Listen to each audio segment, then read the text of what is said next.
Praise the lord. ప్రభు అయినటువంటి యేసుక్రీస్తు వారి నామమున మరి ఒకసారి మీకు శుభములు తెలియజేస్తున్నాను. ఈ యొక్క పరిశుద్ధ దిన ఆదివారంలో దేవుని వాక్యాన్ని మనం నేర్చుకుందాం. దేవుని వాక్యం ద్వారా బలపరచబడదాం. ఈ యొక్క దినం కొరకై మనం ధ్యానం చేయించినటువంటి అంశము 91వ కీర్తన 11వ చరణం 12వ చరణం మనం చదువుకుందాం. నీ మార్గములన్నిటిలో నిన్ను కాపాడుటకు ఆయన నిన్ను గూర్చి తన దూతలను ఆజ్ఞాపించును. నీ పాదములకు రాయి తగలకుండా వారు నిన్ను తమ చేతుల మీద ఎత్తిపట్టుకొందురు. ఆమేన్. నీ మార్గములన్నిటిలో నిన్ను కాపాడుటకు ఆయన నిన్ను గూర్చి తన దూతలను ఆజ్ఞాపించును. నీ పాదములకు రాయి తగలకుండా వారు నిన్ను తమ చేతుల మీద ఎత్తిపట్టుకుందురు. చిన్న ప్రార్థన చేసుకుని ధ్యానమును మనం ప్రారంభించుకుందాం. సకల ఆశీర్వాదములకు కారణభూతుడైన పరలోకపు తండ్రి, మీ పరిశుద్ధ నామమునకు వందనములు ప్రభా. గతించిన దినములన్నీ మీ యొక్క చల్లని రెక్కల నీళ్ళలో మమ్మల్ని కాచిదాచి కాపాడి భద్రపరిచి సురక్షితంగా భద్రం ఉంచినందుకు వందనములు ప్రభా. మరి యొక్క దినాన్ని మిమ్మల్ని స్తుతించి గణపరిచి వాక్యం ద్వారా ధ్యానించుండగా మీరు మాతో మాట్లాడమని అడుగుతున్నాం. మాట్లాడున్నది మేము కాదు కానీ మీరే మీ ఆత్మ ద్వారా మాట్లాడినైనా నన్ను సిలువ చాటును మరుగుపరిచి మీ వాక్కుల ద్వారా మాతో మాట్లాడి మేము సరి చేసుకుని దిద్దుబాటుతోటి ప్రభా మీ సన్నిధిలో జీవించగలిగేటువంటి భాగ్యాన్ని అనుగ్రహించమని అడుగుచు చిన్న ప్రార్థన యేసుక్రీస్తు నామమున అడిగి వేడుకొంచున్నాము తండ్రి, ఆమేన్. Praise the lord. దేవుని వాక్య భాగం మనతో మాట్లాడుతుంది. నీ మార్గాలన్నింటిలో కూడా నిన్ను కాపాడుటకు ఆయన నిన్ను గూర్చి తన దూతలకు ఆజ్ఞాపించును. మన మార్గంలో అనగా ఈ దినములలో మనం చూసినట్లయితే ఏ సమయంన ఏమి సంభవించునో మనకు తెలియదు. మనం ప్రయాణించున్నటువంటి వాహనం కానీ, మనం వెళుచున్నటువంటి మార్గం కానీ, ఏ దిశ నుంచి ఏ ప్రమాదం వస్తుందో మనకు తెలియదు కదా. అది భౌతికంగానే కాదు కానీ క్రైస్తవ జీవితంలో జీవిస్తున్నటువంటి మనకు ఆత్మీయంగా కూడా అనేకమైనటువంటి అపాయాలు మనకు కలుగుతాయి. దేవుని సన్నిధిలో బలంగా ఎదగనివ్వకుండా మనల్ని బలహీనపరిచేటువంటి అనేక సందర్భాలు మన జీవితాల్లో రావచ్చు. ఇక నేను దేవుని సన్నిధిలో ఉండలేను, దేవునితో నేను కొనసాగలేను, ఈ లోకంతో నేను కలిసిపోతాను, ఈ లోకమే నాకు సహాయం చేయగలదు, ఈ లోకంలోనే సంతోషం ఉంది, ఈ లోకంలోనే ఆనందం ఉంది అనేటువంటి ఆలోచనలు కనిపించేటువంటి సందర్భాలు చాలా మన జీవితంలో ఉండొచ్చు. అయితే దేవుని యొక్క భద్రత, కాపుదల, రక్షణ మనకు చాలా అవసరం. భౌతికంగా మన శరీరం కానీ, మన కుటుంబం కానీ, మనం జీవిస్తున్నటువంటి సమాజంలో ఉన్నటువంటి పరిస్థితులు మనం ఎదుర్కొనాలి అని అంటే ఖచ్చితంగా దేవుని యొక్క సహకారం మనకు అవసరం. ఆత్మీయంగా మనం బలపడాలి, ఆత్మీయంగా ఉన్నతమైనటువంటి స్థితిలో మనం ఉండాలి అని అంటే ఖచ్చితంగా దేవుని యొక్క సహాయం మనకు అవసరం. దేవుడు తన వాక్కు ద్వారా మాట్లాడుతున్నారు. నీ మార్గములన్నిటిలో నిన్ను కాపాడుటకు ఆయన నిన్ను గూర్చి తన దూతలకు ఆజ్ఞాపించును. చాలా సందర్భాల్లో మనం చదువుకుంటాం. పరిశుద్ధ గ్రంథంలోనే పాత నిబంధన గ్రంథంలో మనం ఎలీషా గురించి మనం చదువుకుంటూ ఉన్నప్పుడు ఎలీషా ప్రవక్త ఆయన తన రాజ్యాన్ని సంరక్షించుకోవటం కోసం దేవుని నుంచి వచ్చినటువంటి ఆ ప్రత్యక్షతను రాజుకు తెలియచేస్తూ వచ్చేటువంటి అపాయం నుంచి వారు తప్పించుకునేలాగున రాజుకి సలహా ఇస్తూ, రాజా నీవు ఈ సమయంలో ఆ ప్రాంతానికి వెళ్ళొద్దు, అక్కడ శత్రు సైన్యము మరి మీకోసం ఎదురు చూస్తుంది, మిమ్మల్ని మరి అనగత్రొక్కాలని జయించాలని కనుక మీరు ఆ ప్రాంతానికి కాదు వేరే ప్రాంతానికి వెళ్ళండి అని దేవుని ద్వారా ప్రేరేపించబడిన వాడే ఎలీషా తన రాజుకి చెప్తూ ఉన్నప్పుడు ఆ శత్రు దేశపు రాజు అయినటువంటి సిరియా రాజు ఒక సంగతి అతనికి తెలియక తన సైన్యంలో ఉన్నటువంటి వారిని అడుగుతాడు. ఇదిగో మన సైన్యంలో ఎవరో ఆ ఇశ్రాయేలు జనాంగానికి ఎవరో మరి మనం చేసేటువంటి ప్రయత్నాలన్నీ కూడా ఎవరో చెప్పేస్తున్నారు అని అంటే అందులో ఉన్నటువంటి ఒక సైనికుడు చెప్తాడయ్యా, మనమెవరము, మనలో ఎవరు కూడా ఆ యొక్క వార్తలను అతనికి తెలియచేసేవారు ఎవరు లేరు, కానీ ఆ దేశంలోనే ఒక ప్రవక్త ఉన్నాడు.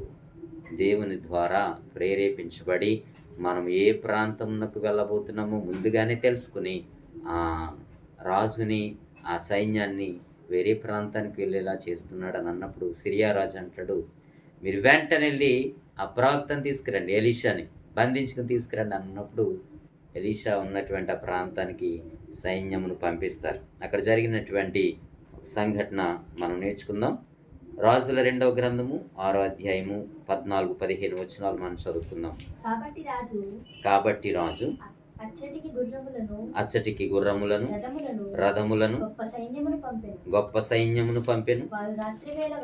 వారు రాత్రివేళ వచ్చి నలుదిశలను పట్టణమును చుట్టుకొనగా దైవజనుడైన అతని పనివాడు పెందలకడ లేచి బయటికి వచ్చినప్పుడు గుర్రములను రథములను గల సైన్యము పట్టణమును చుట్టుకొని ఉండుట కనబడెను.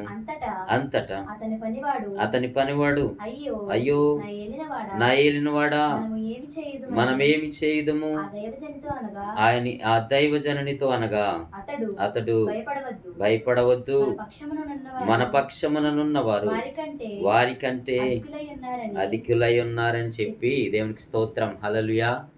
అక్కడ పెందలకడనే తనకు పనివాడు వచ్చి బయట చూసినప్పుడు వారి చుట్టూ కొన్ని శత్రు సైన్యములైనటువంటి వారు, గొప్ప సైన్యము నలుదిశలో కూడా పట్టణాన్ని చుట్టుకున్నాయి.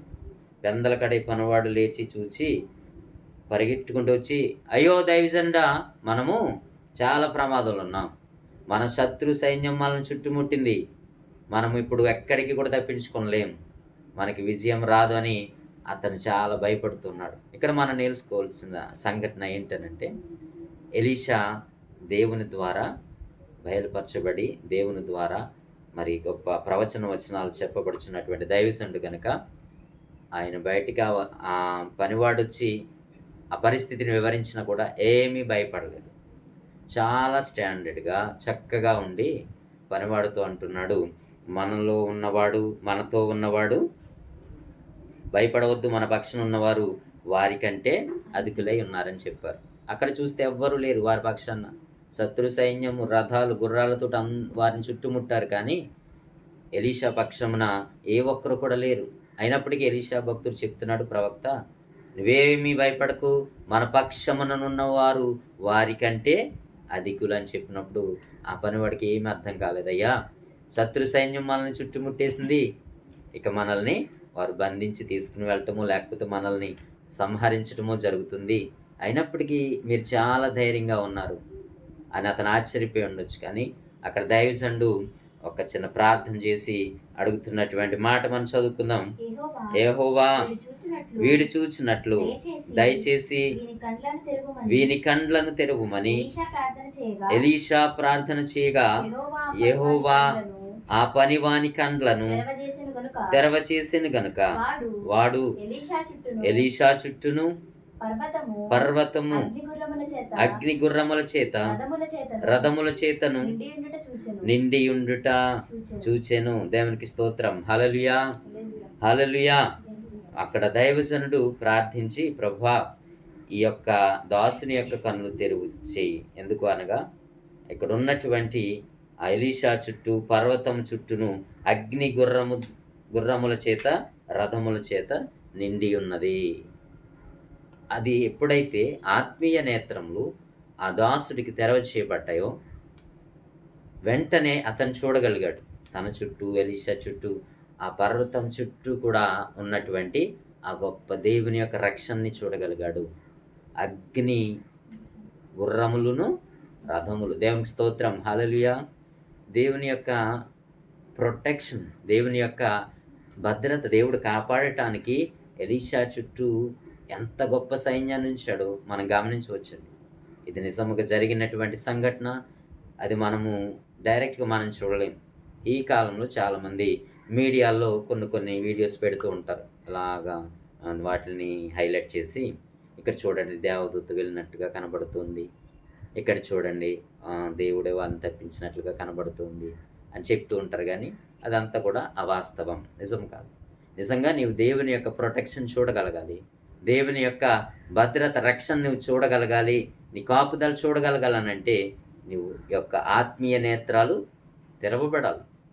ఆత్మీయ నేత్రాలు ఎప్పుడైతే తెరవబడినాయో దేవుని ప్రొటెక్షన్ నువ్వు చూడగలుగుతావు. మన కెమెరాస్ ద్వారా కానీ నీ ఊహల ద్వారా కానీ వాటిని ఏమి కూడా చూడలేవు. దేవుడు ఒక్కసారి సెలవిచ్చాడనంటే ఆ మాటను ఖచ్చితంగా ఆయన నెరవేరుస్తారు. ఇదిగో ఆయన దూతల్ని నీకు కావలగా ఉంచుతారు. నీకే రాయి కూడా తగలకుండా వారు నిన్ను ఎత్తి పట్టుకుంటారు. దేవునికి స్తోత్రం, హల్లెలూయా. ఎలీషా ఏమీ భయపడకుండా ఆ సైన్యాన్ని అంతటినీ కూడా పనివాడు దాసుడికి చూపించినప్పుడు చాలా ఆశ్చర్యపోయాడు. మన జీవితంలో కూడా ఎన్నో ఆటంకాలు, కష్టాలు, బాధల నుంచి మనము భయపడిపోయే పరిస్థితులు ఉండవచ్చేమో ఆ దాసుని వలె. శత్రు సైన్యాన్ని చూసి ఏ రీతిగా దాసుడు భయపడ్డాడో మనకొచ్చేటువంటి ఆ శ్రమలను బట్టి, కష్టాలను బట్టి, శోధనను బట్టి మనం చాలా సందర్భాల్లో భయపడిపోతుంటాం. లోకరీతిగా పరిగెట్టుకుంటూ వెళ్ళిపోతాం. మనుషుల కొరకు మనం వెతుక్కుంటూ ఉంటాం. అయ్యా నాకు సహాయం చేయండి అయినా, చాలా భయంకరమైన పరిస్థితులు ఉన్నాను, నాకు మీరు తప్ప ఇంకెవరు కూడా సహాయం చేయలేరు అనేటువంటి ఒక స్థితిలో నీవుంటే దేవుడు నీతో మాట్లాడుతున్నాడు ఈ సమయాన్న. ఖచ్చితంగా దేవుని యొక్క రక్షణ నీకు తోడుగా ఉంది, ఆయన సంరక్షణ తోడుగా ఉంది, ఆయన కాపుదల నీతో ఉంది. అగ్ని గుర్రములు అయినటువంటి రథాలతోటి దేవుడు నిన్ను కూడా ఆయన కాపాడగలడు. ఎప్పుడైతే దేవుని మీద నీవు ఆధారపడతావు, మనుషుల మీద కాదు. మనుషులను నమ్ముట కంటే యెహోవాను ఆశ్రయించుట మేలు. దేవునికి స్తోత్రం, హల్లెలూయా. మనం ఎవరిని బట్టి కూడా అతిశయించకూడదు, ఎవరి మీద కూడా మనం ఆధారపడకుండా దేవుని మీద ఆధారపడి నీవు గనక జీవించగలిగితే ఆ పరిస్థితి ఎంత భయంకరమైనటిదైనా, అక్కడ మనం చూస్తే ఎలీషాని ఏ ఒక్కరు కూడా తప్పించలేరు. చాలా శత్రు సైన్యం అంతా కూడా తనని చుట్టుముట్టింది. అటువంటి పరిస్థితులు ఎవరైనా ఏ మార్గం గుండా నేను పారిపోవాలా, ఎవరు వచ్చి నన్ను రక్షించగలరా అని చాలామంది ప్రయత్నిస్తూ ఉంటారు. కానీ ఎలీషా దైవజనుడు, దేవుని యొక్క ప్రత్యక్షత కలిగినటువంటి ఆయన ప్రవక్త గనుక వెంటనే దేవుని యొక్క ఆ ప్రొటెక్షన్ని ఆ పనివాడికి గుర్తు చేయగలిగాడు. ఈ సందర్భంలో మనం నేర్చుకోవాల్సింది, దేవుని యొక్క కాపుదల ఎల్లవేళలా మనతో ఉంటుంది. ఒకవేళ నువ్వు భయపడుతున్నావా, ఇదిగో భయపడవద్దు, నేను నీకు తోడుగా ఉన్నానని దేవుని వాక్యం మాట్లాడుతుంది. ప్రియులరా, నిజమే, దేవుడు ఒకసారి వాగ్దానం చేస్తుంది, ఎల్లకాలం కూడా దేవుని యొక్క మాటలు సదాకాలము ఉంటాయి. మన పితరులతో ఉన్నటువంటి ఈ వాక్యమే, మనతో ఉన్నటువంటి ఈ వాక్యమే రాబోయే కాలంలో ఒకవేళ మనం గతించిపోయినా కూడా మన పిల్ల తరముల్లో కూడా ఈ వాక్యం సజీవంగా నిలిచి ఉంటుంది. దేవుని యొక్క ప్రొటెక్షన్, భద్రత, రక్షణ ఖచ్చితంగా నిలిచి ఉంటుంది. కనుక దేవుని సహాయమును ఎప్పుడైతే నీవు అర్థిస్తావో, దేవుని కొరకు ఎప్పుడైతే చూస్తావో, ఆత్మీయ నేత్రములు తెరువు ప్రభువా అని ఎప్పుడైతే నువ్వు ప్రార్థించగలుగుతావో, నిజంగా దేవుని యొక్క ఆ ప్రొటెక్షన్ని నువ్వు చూడగలుగుతావని తెలియజేస్తూ ఉన్నాం. నిజమే, ఆ మనుషుల మీద ఆధారపడితే మనం ఇహలోకంలో వచ్చేటువంటి ఈ పరిస్థితుల నుంచి మనము తప్పించుకోలేం. ఇంకా దేవుళ్ళు ఇంకా వెనక్కి వెళ్ళిపోతాం. అపవాది మనల్ని ఇంకా వెనక్కి లాగేటట్లుగా చేసేటువంటిదిగా ఉంటూ ఉంది. స్కాట్లాండ్ అనే దేశంలో జాన్ ప్యాటన్ అనేటువంటి దైవజనుడు మరి జన్మించారు. ఆయన తన యవ్వన కాలంలోకి వచ్చిన తర్వాత సువార్త పని నిమిత్తము మిషనరీగా సౌత్ పసిఫిక్లో ఉన్నటువంటి కొన్ని ఐలాండ్స్కి ఆయన వెళ్ళారు, దీవులకి. అక్కడ ఉన్నటువంటి ఆ జనులు వారంతా కూడా క్యానిబల్స్, అనగా నరమాంస భక్షకులు. ఆ నరమాంస భక్షకులకు మధ్యకి సువార్త ప్రకటించడానికి వెళ్ళాలని జాన్ ప్యాటన్ అనేటువంటి ఆయన నిర్ణయించుకున్నాడు తన యవ్వన కాలంలోనే. అంతకుముందే ఇద్దరు దైవజనులు అక్కడికి వెళ్ళి మరి వారి చేత చంపబడ్డారండి సజీవంగా. వారు క్యానిబల్స్, అనగా నరమాంస భక్షకుల మధ్యకి వెళ్ళాలనంటే చాలా ధైర్యం ఉండాలి. ఆయన వెళ్ళి సువార్తను ప్రకటిస్తున్నాడు. తర్వాత వివాహం చేసుకుని వెళ్ళిన తర్వాత తన భార్యతో పాటుగా తను అక్కడ ఉన్నటువంటి ప్రాంతంలో సువార్త ప్రకటిస్తున్నప్పుడు ఒకానొక సమయంలో ఆయన్ని సజీవంగా దహించేయాలని చెప్పి చాలామంది అక్కడ ఉన్నటువంటి ట్రైబ్స్ వారు వచ్చి చాలా ఎక్కువ మంది వచ్చి వారిని సజీవంగా మరి అంటించాలి, అగ్నికి ఆహుతి చేయాలి, వారిని సజీవ దహనం చేయాలని అనుకుని వచ్చినప్పుడు జాన్ ప్యాటన్, హిజ్ వైఫ్, ఇద్దరు కూడా, ఆయన అతని భార్య, వారు ఏమి కూడా మరి వాళ్ళని ఏమనకుండా లోపలికి వెళ్ళి వారి గృహంలోనికి వెళ్ళి వారు దేవుని యొక్క ప్రొటెక్షన్ కోసం ప్రార్థించారు. అయ్యా, నీ సేవ నిమిత్తం మేము వచ్చాం, నీ యొక్క సువార్తను ప్రకటించాలని వచ్చాం, ఎన్నో ఆత్మలు నశించిపోతుండగా ఆత్మను రక్షించాలని ఈ ప్రాంతానికి మేము వచ్చామని వారు రాత్రికాలం అంతా కూడా ప్రార్థనలో దేవుని యొక్క సంరక్షణ కోసం దేవుని మీద ఆధారపడుతూ ప్రార్థన చేశారు. అయితే ఆ చుట్టూ ఉన్నటువంటి చాలామంది జనము వారు వచ్చారు, కానీ ఉదయకాలము లేచి వీరు బయటికి వచ్చి చూసినప్పటికీ ఏ ఒక్కరు కూడా అక్కడ లేరండి. ఆ ట్రైబ్స్ వాళ్ళంతా కూడా ఎవ్వరు కూడా కనిపించలేదు, వారికి ఏ హాని కూడా చేయలేదు. అయితే 1 సంవత్సరం తర్వాత ఆ ట్రైబ్లో ఉన్నటువంటి ఒక నాయకుడు దేవుణ్ణి తెలుసుకుని ఆయన రక్షకునిగా దేవుణ్ణి అంగీకరించినప్పుడు ఈ జాన్ పాటన్ గారు అడిగారనమాట, అయ్యా, సంవత్సర క్రితం మీరు నన్ను నా భార్యను మరి సజీవంగా దహించేయాలని మీరు అనుకున్నారు కదా, ఏం జరిగిందయ్యా అని అడిగితే ఆ ట్రైబ్లో ఉన్నటువంటి ఆ ముఖ్య నాయకుడు చెప్పాడు ఏమనంటే, అయ్యా, నిజమే, మేము మిమ్మల్ని సజీవంగా సంహరించాలని వచ్చాం, కానీ మీ చుట్టూ అనేక మంది మీ చుట్టూ ప్రొటెక్షన్గా ఉన్నారు, భద్రతగా ఉన్నారు. మాకంటే చాలా ఎక్కువ మంది ఉన్నారు రక్షణలో. వారంతా మేము కాచుకుని ఉన్నాం, ఎప్పుడు వారు వెళ్ళిపోతారా మిమ్మల్ని అటాక్ చేద్దామని. కానీ మేమంతా అక్కడ రాత్రి అంతా ఉన్నాం, కానీ వారు ఎక్కడికి వెళ్ళకుండా వారు అక్కడే ఉన్నారు చాలామంది అని అంటే జాన్ ప్యాటన్ గారు చాలా ఆశ్చర్యపోయారు. అయ్యా, ఆ సమయంలో నేను నా భార్య మాత్రమే ఉన్నాం, మాతో ఎవ్వరూ లేరు అని చెప్పినప్పుడు ఆ నాయకుడు ఆశ్చర్యపోయాడు. అదే రీతిగా జాన్ ప్యాటన్ గారికి అప్పుడు అర్థమైంది ఏమనంటే, నిజమే, ఇది దేవుని యొక్క రక్షణ, భద్రతే. దేవుని పని కొరకు వెళ్ళినటువంటి జాన్ పాటన్ జీవితాన్ని, ఆయన యొక్క ప్రాణాలను సహితం రక్షించగలిగాడు దేవుడు. ఎవరైతే ఆయన్ని సంహరించాలని వచ్చారో వారంతా కూడా ఆ యొక్క ప్రొటెక్షన్ని, భద్రతని, రక్షణ చూసి వెనక్కి వెళ్ళిపోయారు. దేవుని గొప్ప కార్యం. దేవుని కొరకు నువ్వు భయపడకుండా ముందుకు వెళ్తున్నావా? ఇదిగో దేవుడు నీ కొరకు నిలబడుతున్నాడు. ఆయన యొక్క ఆ దూతల్ని నీకు కావలుగా ఉంచి, నీకు కనిపించట్లేదు కదా, ఏమీ లేదు అని అనుకోవద్దు సుమా. దేవుని వాక్యం సత్యమైనటువంటిది, నిజం. నీవు నమ్మగలిగితే కార్యాలను చూడగలుగుతావు. ఎన్నో అద్భుతమైన ఆశ్చర్యమైన కార్యాలు మనం చూడగలుగుతాం. అనేక మంది భక్తుల జీవితాలు మనం నేర్చుకుంటూ ఉన్నాం. వారి జీవితాల్లో దేవుడు గొప్ప కార్యాలు జరిగించారు. దానియేలు గ్రంథం ఒకసారి చూద్దాం, మనకందరికీ తెలుసు. దానియేలు గ్రంథం నుంచి 6వ అధ్యాయము 22వ వచనం మనం ఒకసారి చదువుకుందాం. నేను నా దేవుని దృష్టికి నిర్దోషినిగా కనబడితిని గనుక ఆయన తన దూత నంపించి సింహములు నాకు ఏ హానియు చేయకుండా వాటి నోళ్ళు మూయించెను. దేవునికి స్తోత్రం. హల్లెలూయా, హల్లెలూయా. దేవుని యొక్క ప్రొటెక్షన్ చూడండి ఏ రీతిగా ఉందో. దానియేలుని సంహరించాలని చెప్పి ఒక సింహపు బోన్లో ఆయన బంధించినప్పుడు దానియేలు చక్కని దైవభక్తి కలిగినటువంటి దైవజనుడు, మనకందరికీ తెలుసు. ఆయన ముమ్మారు దేవునికి ప్రార్థన చేసేవాడు. ఏ సమయంలోనైనా కానీ తన దేశంలో ఉన్నా, తన ప్రాంతంలో ఉన్నా ప్రార్థించాడు. తన శత్రు ప్రాంతమైనటువంటి దేశంలో ఉన్నా కూడా ఏ ఒక్క ఆజ్ఞకు, ఏ ఒక్క శాసనమునకు భయపడకుండా దేవుణ్ణి ముమ్మారు ప్రార్థించినటువంటి గొప్ప దైవజనుడు దానియేలు. ఆయన్ని సంహరించాలని సింహాల బోన్లో వేసినప్పుడు అక్కడ దేవుడు ఏం చేశాడు? దేవుని యొక్క కార్యం మనం చూస్తున్నాం. నిత్యము నీవు సేవించుచున్న దేవుడు నిన్ను రక్షించగలిగినా అని రాసి అడిగినప్పుడు దేవుడు అంటాడయ్యా, ఆయన దృష్టికి నేను నిర్దోషినిగా కనపడితిని గనుక ఆయన తన దూత నంపించి సింహములు నాకు ఏ హానియు చేయకుండా వాటి నోళ్ళు మూయించెను. ఎంత గొప్ప ఆశ్చర్యకరమండి. సింహాలను నోళ్ళు మించడానికి దేవుడు తన దూతలను పంపించాడు. మనకు తెలిసి చాలా సందర్భాల్లో ఈ టైంలో మనం చూసాం కదా, చాలామంది అనుకోకుండా ఆ ఎన్క్లేవ్లోనికి వెళ్ళిపోయినప్పుడు, సింహాల బోన్లోకి ఎన్క్లేవ్లోకి వెళ్ళిపోయినప్పుడు ఒక వ్యక్తి అనుకోకుండా పడిపోతే సింహం వచ్చి అతన్ని చంపేసి, తన మెడ విరిచి చంపేసి చేసినట్లుగా మనం అనేక సందర్భాల్లో చూసాం. సింహాలు చాలా క్రూరమైన జంతువులు మనకు తెలుసు. వాటి నుంచి రక్షించబడాలనంటే మనుష్య రీతిగా మన యొక్క బలం సరిపోదు. నువ్వెంత బలవంతుడైనా వాటి ముందు నిలబడలేము. అయితే నీకు దేవుని యొక్క రక్షణ అవసరమైంది.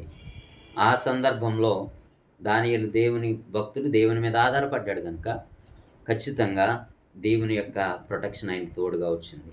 దూత పంపించి సింహాల యొక్క నోళ్లను మూయించాడు దేవుడు. గొప్ప కార్యము. అతను అక్కడ దేవుని కార్యము దానియేలు వలన ఆ దేశమంతా కూడా ప్రకటించబడ్డది. ఈవెన్ రాజు కూడా స్తుతిస్తూ ఉన్నాడు. ఏమనంటే, నిజంగా దానియేలు సేవించే దేవుడు సజీవమైనటువంటి దేవుడు. దేవునికి స్తోత్రం, హల్లెలూయా. నిజంగా నీవు సేవించేటువంటి దేవుడు నిన్ను ఉన్నతమైనటువంటి స్థితిలో ఉంచగలగటానికి, నీకు వచ్చిన ప్రతి ఆటంకం నుంచి నిన్ను విడిపించగలడు, నిన్ను తప్పించగలిగినటువంటి దేవుడు. నీతోటి ఇప్పుడు మాట్లాడగలడు. ఒకవేళ నువ్వు ప్రార్థించి అడుగు, అయ్యా నాకు చుట్టూ దూతలు కావలుగా ఉన్నాయి నాయన, నేను వెళ్ళే ప్రాంతానికి చూడాలని అనుకుంటున్నాను, ఎక్కడ నాకు ఏ అపాయం రాకుండా మీరు నన్ను కాపాడగలిగినటువంటి శక్తి కలిగినటువంటి దేవుడు అని ప్రార్థించు. ఖచ్చితంగా దేవుడు నీకు చూపిస్తాడు.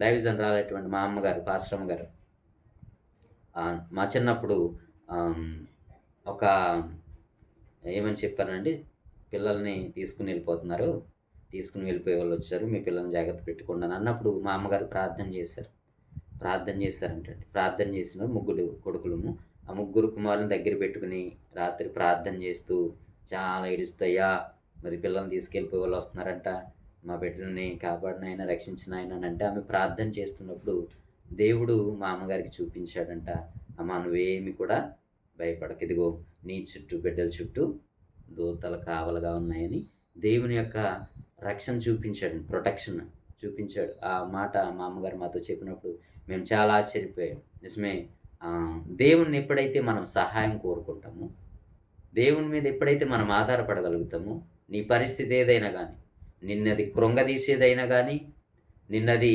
ఇహలోకంలో మరి జీవించుకుని నిన్ను ఏదైనా ఆటంకం కలిగించిన పరిస్థితి కానీ, దేవుడు సహాయం నీకు తోడుగా ఉంటుంది. ఒక్కసారి దేవుడు వాగ్దానం చేశాడు, ఆ వాగ్దానం నీ జీవితంలో నెరవేర్చబోతూ ఉన్నాడు. కనుక ఏ పరిస్థితిని చూసి భయపడకు ప్రియ దైవజన్మ. దేవుడు నీతోటి ఉంటూ ఉన్నాడు, తన దూతల్ని నీకు కావలుగా ఉంచుతూ ఉన్నాడు. ఇహలోక సంబంధమైన ప్రొటెక్షన్ కాదు మనది, మనం పెట్టుకున్నటువంటి గాడ్స్, చాలా సందర్భాలు మనకు తెలుసు, వారిని కాపాడమని పెట్టుకున్న గాడ్సే వారిని చంపేసినటువంటి సందర్భాలు అనేకమైన మనం చూస్తున్నాం. కానీ దేవుడు నిజమైనటువంటి సజీవమైన దేవుడు నీకు తోడుగా ఉంటూ ఉన్నాడు. ఏ పరిస్థితిలో నీవు ఉన్నా, ఎంతటి కష్టమైనటువంటి ఆ పరిస్థితి గుండా నీవు ప్రయాణిస్తున్నా, నీకు తోడుగా తన దూతల నుంచి నీకు గొప్ప రక్షణ భాగ్యాన్ని, ఆ భద్రతను నీకు ఇవ్వగలిగిన దేవుడు మనకుండగా నువ్వు దేని నిమిత్తం భయపడకు ప్రియ దైవజన్మ. ప్రార్థించు, దేవుని సహాయాన్ని అర్థించు. నీ పరిస్థితిలో నీవు ఉన్నతమైన స్థితికి వెళ్ళాలని కోరుకుంటున్నావా, ఖచ్చితంగా కార్యాన్ని నీవు నీ జీవితంలో చూడబోతున్నావు. ఏ పరిస్థితి అయినా నేను కృంగదీస్తుందా, నువ్వు విజయాన్ని పొందుకోబోతున్నావు. జాన్ పాటన్ తన యొక్క జీవితంలో దేవుని కొరకు సమర్పించుకున్నారు మిషనరీగా. ఆయన మరి దానికి తెలియకుండానే దేవుని యొక్క భద్రత ఆయన చుట్టూ కూడా ఉంది, తన కుటుంబాన్ని రక్షించగలిగింది. నేడు నీవు నేను కూడా దేవుని మీద ఆధారపడగలిగితే ఆయన యొక్క భద్రత, రక్షణ నిన్ను నన్ను కాపాడగలుగుతుందని తెలియచేస్తూ, దేవుడు అన్నీ చేయగల సమర్థుడు. ఈవెన్ ఏ కాలంలో అయినా ఆయన సజీవంగా ఉన్నవాడు కనుక నీవు ఆయన్ని ప్రార్థించగలిగితే నీ జీవితంలో ఉన్నతమైన కార్యాలు నీవు చూడగలుగుతావు తెలియజేస్తూ చిన్న వాక్యం చెప్పి ముగిస్తున్నాను. దేవుడి పరిశుద్ధ వాక్యం మన వెనుకలు దీవించబడిన గాక. చిన్న ప్రార్థన. సకల ఆశీర్వాదం కారణభూతులను పాల్గొతున్న వందనాలు ప్రభా, ఇప్పటి వరకు మీ వాక్యం ద్వారా మాతో మాట్లాడినందుకు వందనాలు. నిజమే నాయన, మీ యొక్క భద్రత, రక్షణ తోడు లేకపోతే ఇహలోకం మేము జీవించలేము. అనేకమైన శోధనలు, అనేకమైన బాధలు, అనేకమైన కష్టాలు మా జీవితాలు మమ్మల్ని కృంగదీస్తుండగా నాయన, నీ రక్షణ, భద్రత, కాపుదల వలన మమ్మల్ని శారీరకంగా, ఆత్మీయంగా బలపరుస్తూ నాయన మా జీవితంలో నీ కొరకు నిలబడేటువంటి, మా జీవితాల్లో ఉన్నతమైనటువంటి శిఖరాలు అధిరోహించేటువంటి వారికి మమ్మల్ని నాయన, మీ బిడ్డలందరినీ కూడా మీరు మార్చుకోమని, వాడుకోమని అడుగుచు. బిడ్డలందరినీ మీ సన్నిధిలోకి మరొకసారి అప్పగించుకుంటూ చిన్న ప్రార్థన యేసు క్రీస్తుతో నామం పెట్టి అడిగి వేడుకొంచున్నాం తండ్రి. Amen. God bless you all. Thank you.